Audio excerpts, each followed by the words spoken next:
Hello everyone, good morning. Myself Muralidhara Reddy. I'm a DevOps consultant and solution architect. Now we are going to discussing about pushing and pulling images from DockerHub. Let's see the demo so that you will get some idea.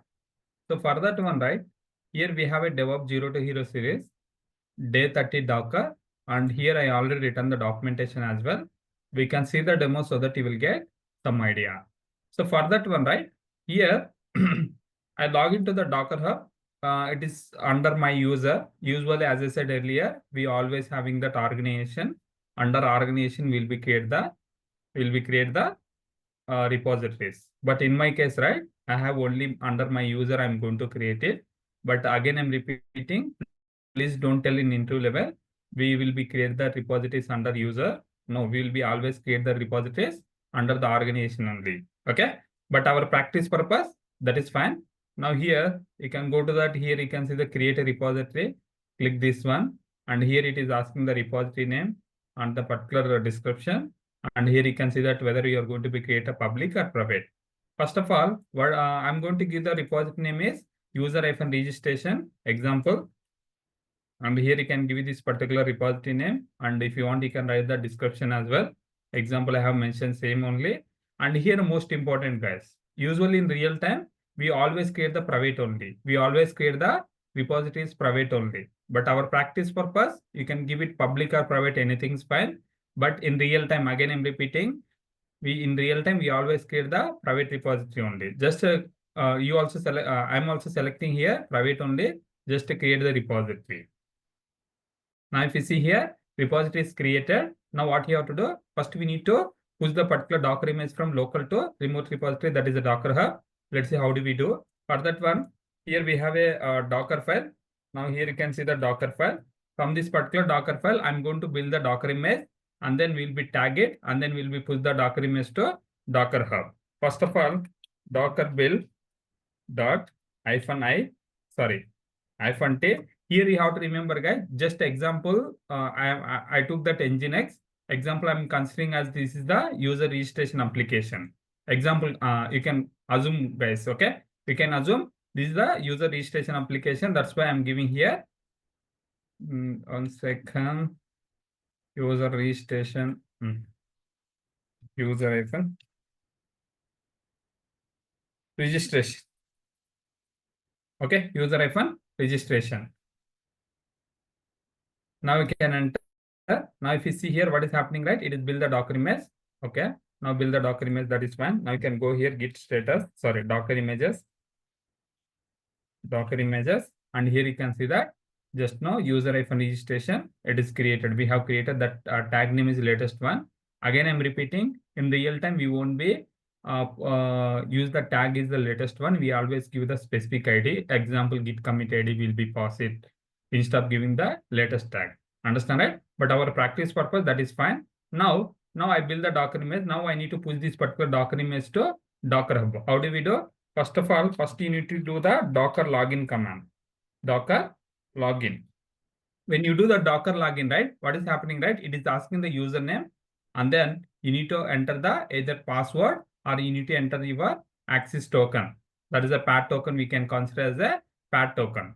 Okay. Now here I'm giving that my username is mmreddy424, and then enter. Here it is asking the password. Now here you need to enter the password. Instead of entering the password, right, what you can do? We can pass the PAT, personal access token. Understand, right?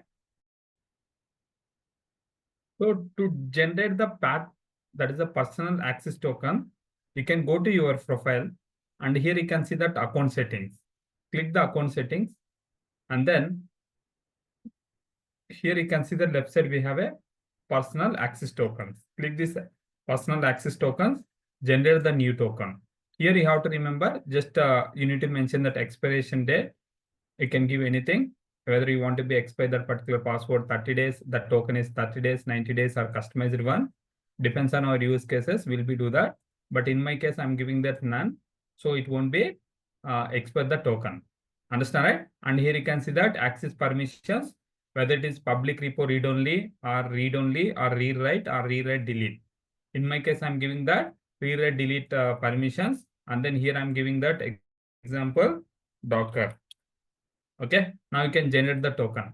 Once you generate the token, right, what you have to do, you need to copy this particular token somewhere. Once you close this one, you can't see it again, this particular token. Again, you need to generate the new token. Okay, and also here they have provided here Docker login -u username is that particular username mmready424, and then here you need to provide the password so that you can able to authenticate. And if you go here, I already generated, right? And here we already mentioned that username and then password it is asking. And here you can see that whether you can provide that your password or personal token. But highly recommend to use the highly recommended to pass the PAT token only. That is personal access token only recommended to pass it. Okay, clear, right? Now what I'm going to do, just copy it again. This one, just copy this one, and then now you can enter. Now, if you see here, okay, password is required. It looks not connected properly. Let me see it. Here I'm giving that mmready424, enter, and then you can give the password. What is happening? Incorrect password. Let me do one thing. If you see here, I have provided the correct password, the token. Now I'm able to, it is showing that login succeed. Okay, the particular credentials, whatever we have provided that the particular password, right?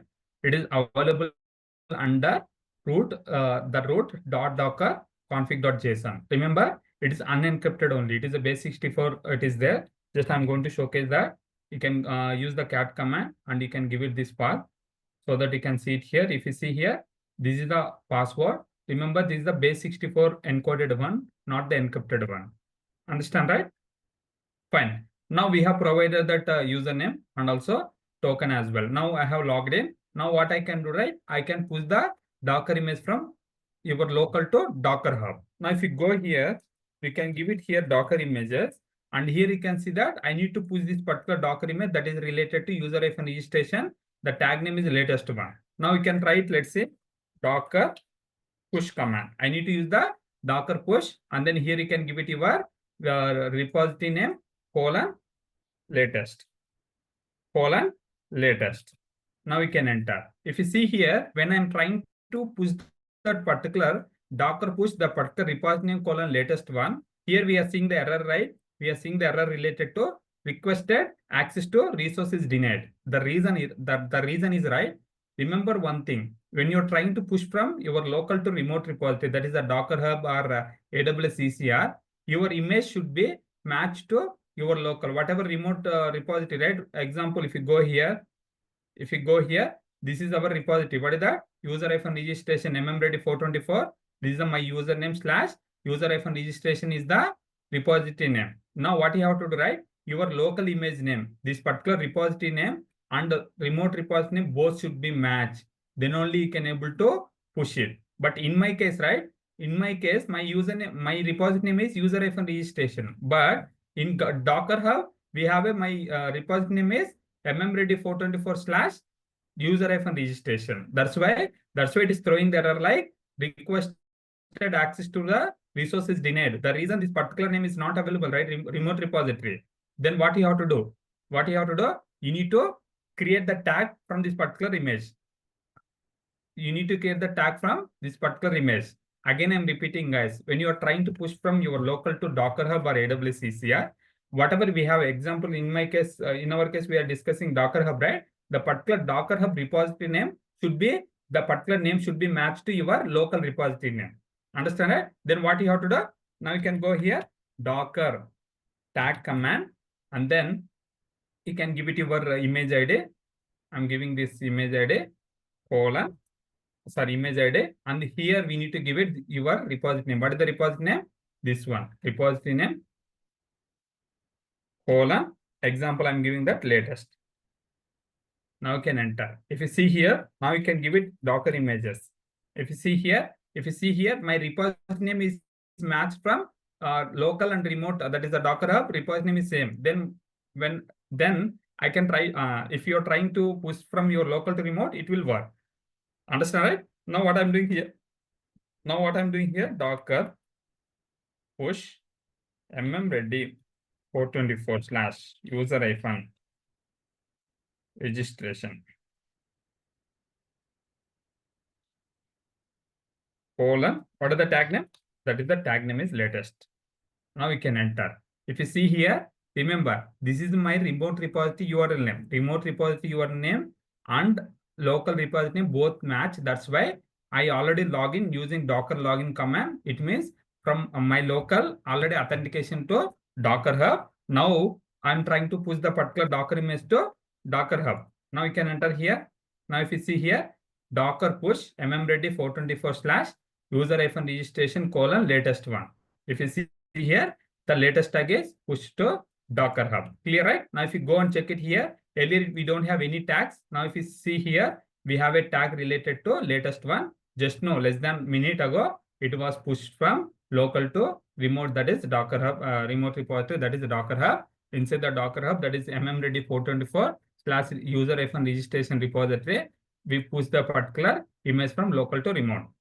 Okay, understand, right? Any questions now? Again, I'm repeating, guys. You may confuse a little bit. Again, I'm repeating. If you want to be push the image from local to remote repository, whatever remote repository name should be matched to your local repository name. Local repository name. Local repository name means when you use the Docker images, right? The particular images, the repository name and remote repository name both should be matched. Then only we can able to push from local to remote repository. Understand, right? Any questions? And here, most important, frequently as a DevOps engineer, you may ask question, Murali, usually if you have any if you have any project right there, if you have any microservices, usually we won't be do the manual process of build the Docker image and push to Docker image to DockerHub or AWS ECR. We won't be do the manual process, right? We always integrate with Jenkins. Yes, the reality is we always integrate with Jenkins. When you trigger the Jenkins job, it is automatically build the Docker image. It will push the Docker image to AWS ECR or DockerHub. But as a DevOps engineer, example, if you are trying to upgrade your Jenkins version from one version to another version, okay, you have deployed the particular Jenkins in the Kubernetes as a container. Then what you have to do, right? You need to build the Docker image, right? For that one, you need to do the same manual process only.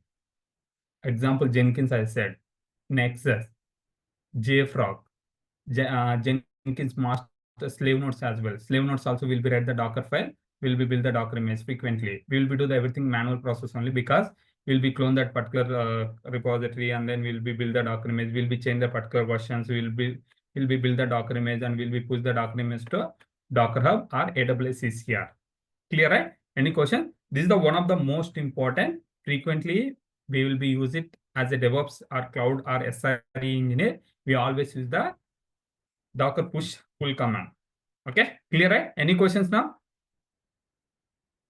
And also one more thing I wanted to cover here. As I said, if you see here, if you go here, just copy this one. This is my repository name. mmready 424 is my username / repository name.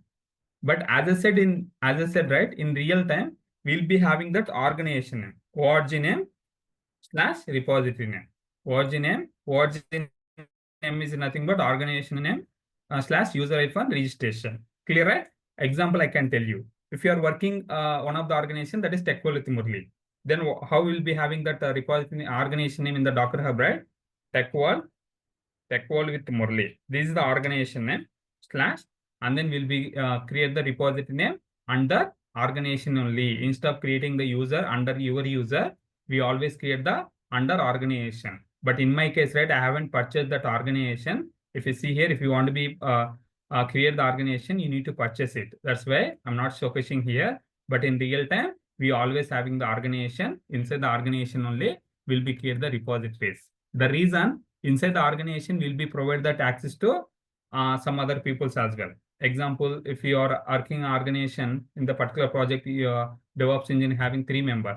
3 members will be provide access to this particular organization level, so that whatever repository is available under organization, we can able to access, whether it is read-only or admin level, we can able to access the particular repositories. Clear, right? Again, I'm repeating, please don't tell we'll be create the repositories under my user. No, we always create the repositories under organization only. Clear, right? Any questions now?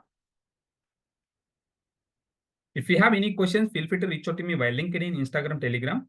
And also, we have a Tech World with Murali website. In this website, I already publish all the DevOps related courses: DevOps, AWS, Kubernetes, Terraform, AWS networking, DevOps project, Helm. Here we have a 1 month, 6 months, 1 year plans available. If you want, you can enroll here. If you have any questions, feel free to comment. I will try to respond as soon as possible. Thanks for watching this video. We'll see you next video.